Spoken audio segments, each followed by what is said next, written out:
Question है number analogy का। यहाँ पर जो संबंध 5 का 100 से होगा वही संबंध 9 का प्रश्न चिन्ह के स्थान पर आने वाली संख्या के साथ होगा। तो हमें सबसे पहले यही समझना है कि 5 का संबंध 100 से किस प्रकार है। तो यहाँ पर हमारा सबसे पहला तरीका तो यही होगा कि अगर यहाँ पर हम 5 में 20 का गुणा करेंगे ना तो 100 आ जाएगा। और उसी प्रकार अगर हम 9 में 20 का गुणा करते हैं तो यहाँ पर कौन सी संख्या आएगी, 180 आएगी। लेकिन दिए गए ऑप्शन में तो 180 है ही नहीं, तो ये तरीका यहाँ पर बिल्कुल भी सही नहीं है। हमें किसी और तरीके से प्रश्न को हल करना होगा। तो एक तरीका यहाँ पर ये भी हो सकता है कि जैसा कि यहाँ पर 5 लिखा हुआ है और हम यहाँ पर 5 का वर्ग कर दे और मल्टीप्लाई हम 4 से कर दे, तो 5 का वर्ग तो होगा 25 और गुणा अगर हम 4 से करते हैं 25 में तो यहाँ पर आ जाएगा 100।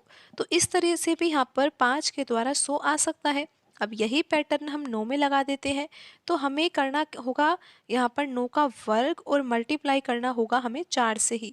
तो 9 का वर्ग होगा यहाँ पर 81 और 81 का गुणा अगर हम 4 से करेंगे तो यहाँ पर जो संख्या आएगी वो होगी 324। लेकिन आप देख सकते हो कि दिए गए ऑप्शन में तो 324 है ही नहीं, तो ये तरीका भी यहाँ पर बिल्कुल भी सही नहीं होगा क्योंकि इस तरीके से प्रश्न का आंसर ही नहीं आ रहा।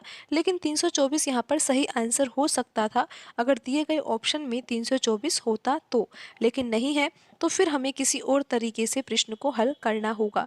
तो आपको ये तो पता है कि अगर 5 से 100 प्राप्त करना है तो जो हम इस तरीके से प्रश्न को हल कर रहे हैं कि 5 का वर्ग करें और गुणा अगर हम 4 करें तो आंसर तो आ जाता है यहाँ पर 100।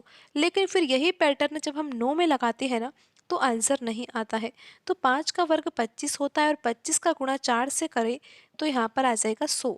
तो अब देखिए कि यही पैटर्न जब हम 9 में लगाते हैं तो आंसर नहीं आता, क्योंकि यहाँ पर एक गलती हो रही है। आप उसको ध्यान दीजिए कि यहाँ पर हमने 9 का वर्ग किया लेकिन मल्टीप्लाई हम 4 से ही कर रहे हैं क्योंकि यहाँ पर 4 से किया है। लेकिन अब आप ये समझिए कि यहाँ पर हमने 4 से गुणा क्यों किया है, क्योंकि 5 में से अगर एक कम किया जाए तो 4 आता है, इसीलिए यहाँ पर 4 से गुणा किया है। और उसी प्रकार अगर यहाँ पर 9 लिखा हुआ है, 9 का हमने वर्ग किया है, तो 9 से अगर हम एक कम करें तो कितना आएगा, 8 आएगा।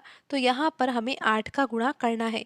अब आप ध्यान दीजिए कि 9 का वर्ग तो होता है 81 और 81 में अगर हम 8 से गुणा करेंगे तो यहाँ पर आंसर आ जाएगा 648। आप देख सकते हो कि ऑप्शन डी में लिखा हुआ है 648, तो यही सही आंसर होगा।